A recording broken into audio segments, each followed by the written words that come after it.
पाशा हुंदी ऐ जिंद जान सारे कोला शैल लगे पुरखे दी थां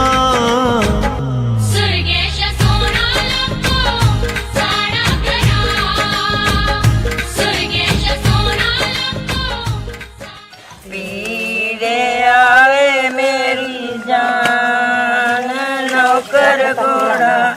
मेरे आवे मेरी जान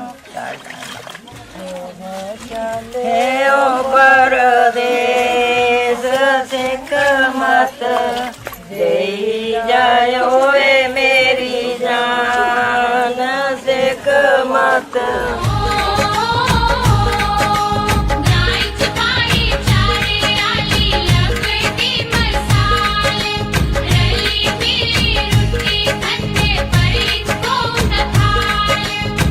छां बोड़ा दी सलांदी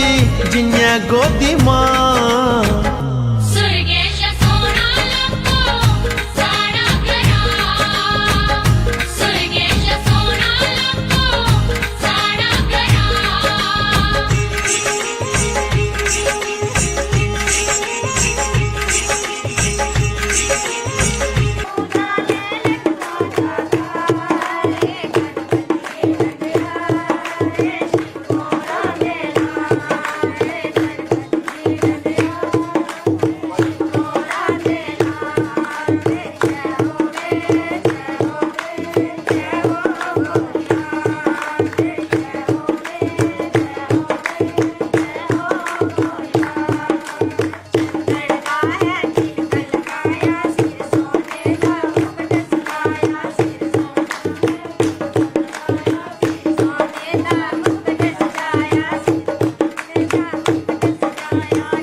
काला घगरा पाई के धोबन पाने जो चली है।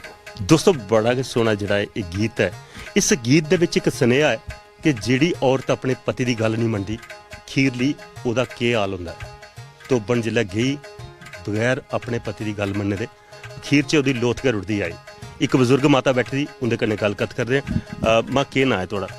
प्रकाश देवी। मां आखदे भी बुड्ढे दा प्रकाश बड़ा हुंदा घरा विच। हांजी हांजी। ते अजकल वाली पीढ़ी आखदी नेरा घर होवे ते ठीक है, साडा अपना प्रकाश होए। हुण प्रकाश हुंदा बच्चे दा गै चलदा, साडा केड़ा नेरा गै नेरा है। नेरा गै नेरा। हां पर मां एक लगदा तुसें रोह बड़ा पाया दा बच्चे पर। हांजी नहीं नहीं नहीं ये रोए अल्लाह छदियां इयां कहावतां गै हुंदियां। बच्चे ने प्यार भी हुंदा है, बच्चे भी करना पौंदा। पर एक गल आखां मां, हांजी रोह अंदर गै रेहा, बाहर नहीं निकलिया, कजीचियां गै बट्टियां तंद किसाइडे। की करना भी नहीं, जिसले पासा चले ते भी इयै गल्लां हुंदियां। बस तां नहीं चलदा कि अजकल वाली पढ़ी लिखी दी पीढ़ी है उंदा अगे बोलन नहीं हुंदा। हांजी हांजी ਮਾਂ ਉਹ ਪੁਰਾਣਾ ਵੇਲਾ ਹਾ ਹਾਂਜੀ। ਜਿੱਲੇ ਅਸ ਦੇਖਦੇ ਪਏ ਸਸਰੀਆਂ ਜਿਹੜੀਆਂ ਹਾਂਜੀ ਬੜੀਆਂ ਜ਼ੋਰਾਵਰ ਹੁੰਦੀਆਂ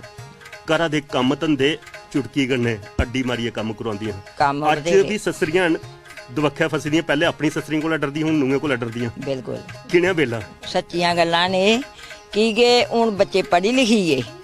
ਤੇ ਉਹਦੀਆਂ ਕੇ ਸੋਚਾਂ ਲੱਗਣ ਸਾਰੀਆਂ ਸੋਚਾਂ ਲੱਗ ਗਈਆਂ ਅੱਜ ਛੜੇ ਕੰਮੇ ਚ ਰਹਿੰਦੇ ਛੜੇ ਆਪਣੇ ਕੰਮ ਕਰਨੇ ਤਾਂ ਗੋਹੇ ਦੀਆਂ ਟੋਕਰੀਆਂ ਸੁੱਟੀਆਂ ਘਾਹ ਵੱਢੀ ਰੇ ਬਾਲਣ ਲਈ ਆਏ ਰੋਟੀਆਂ ਬਣਾਈਆਂ ਖਾਧੀਆਂ ਆਈਆਂ ਜੜਿਆਂ ਵਾਲੇ ਕੰਮ ਕਰੀਏ ਤੇ ਆਪਣੇ ਟਾਈਮ ਪਾਸ ਕੀਤੇ ਹੁਣ ਜਿਹੜੀਆਂ ਪੜ੍ਹੀ ਲਿਖੀ ਦੀਆਂ ਆਵਾਦੀਆਂ ਉਹਨੇ ਆਪਣੇ ਹਿਸਾਬ ਦੇ ਕੰਮ ਕਰਨੇ ਆਪਣੇ ਹਿਸਾਬ ਦੇ ਬੱਚੇ ਪੜ੍ਹਾਉਣੇ ਆਪਣੇ ਹਿਸਾਬ ਦੀਆਂ ਬੋਲੀਆਂ ਬੋਲਣੀਆਂ ਅਸੀਂ ਆਨ ਪੜਤਾ ਹੀਆਂ ਕੋਈ ਆਉਂਦਾ ਜਾਂਦਾ ਵੀ ਕਿ ਸੁਨੇਹਾ ਅਬ ਆਪਣੇ ਟਾਈਮ ਜੇ ਕਿ ਸੌਖੇ ਗਏ ਅਸੀਂ ਕਰ ਲਿਆ ਤੇ ਪਾਸ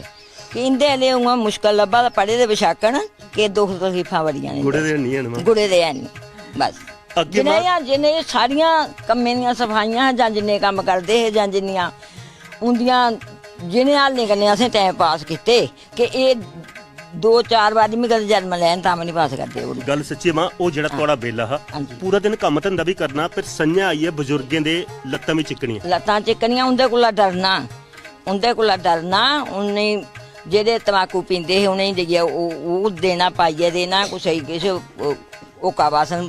ਕਰੀਏ ਦੇਣਾ ਰੋਟੀਆਂ ਬਣਾਈਏ ਉੱਥੇ ਕੇ ਦੇਣੀਆਂ ਕਹਿਣਾ ਹੁੰਦਾ ਇਆਂ ਮੰਨਣਾ ਵੀ ਇੱਕ ਵਾਰੀ ਆਲਾ ਦੇ ਆਦੇ ਉਹਨਾਂ 7 ਵਾਰੀ ਸੁਣਚਣਾ ਵੀ 7 ਔਰ ਵਾਰੀ ਪਹਿਲੇ ਇਹ ਵੀ ਹੁੰਦਾ ਹਾ ਕਿ ਔਰਤ ਜਿਹੜਾ ਘਰਾਂ ਚ ਆਉਂਦੀ ਸੀ ਨਜ਼ਰ ਨਹੀਂ ਚੁਕਾਉਂਦੀ ਨਹੀਂ ਔਰ ਚੁਕਾਉਂਦੀ। ਝੁੰਡ ਜਿਹੜਾ ਅੱਧਾ ਰੌਂਦਾ ਭਾਵੇਂ ਨਿੱਕਾ ਹੋਵੇ ਭਾਵੇਂ ਵੱਡਾ ਹੋਵੇ ਬਿਲਕੁਲ ਤੇ ਅੱਜ ਪੜਦਾ ਕਿੱਥੇ ਗਿਆ ਮਾਂ ਪੀ ਹੁਣ ਪੜਾਈ ਦੇ ਆਈ ਹੈ ਪਹਿਲੇ ਆਖਦੇ ਵੀ ਬੱਚਾ ਕੁਦਾ 12 ਦਾ ਦਰੰਡੋਂਦਾ ਕੁਸਾ ਕੋਲਾ ਦੰਡ ਪਾਉਂਦੀ ਤੇ ਮਾਂ ਦੇ ਆਂਚਲ ਚ ਆਈਏ ਸੁਬਦਾ ਹੈ ਹਾਂਜੀ ਹਾਂਜੀ ਅੱਜ ਮਾਵੇਂ ਦੇ ਆਂਚਲ ਕਿ ਨਹੀਂ ਰਹਿੰਦੇ ਜੀਨਾ ਪਾਣੇ ਵਾਲੀ ਆਈ ਦੀ ਬਿਲਕੁਲ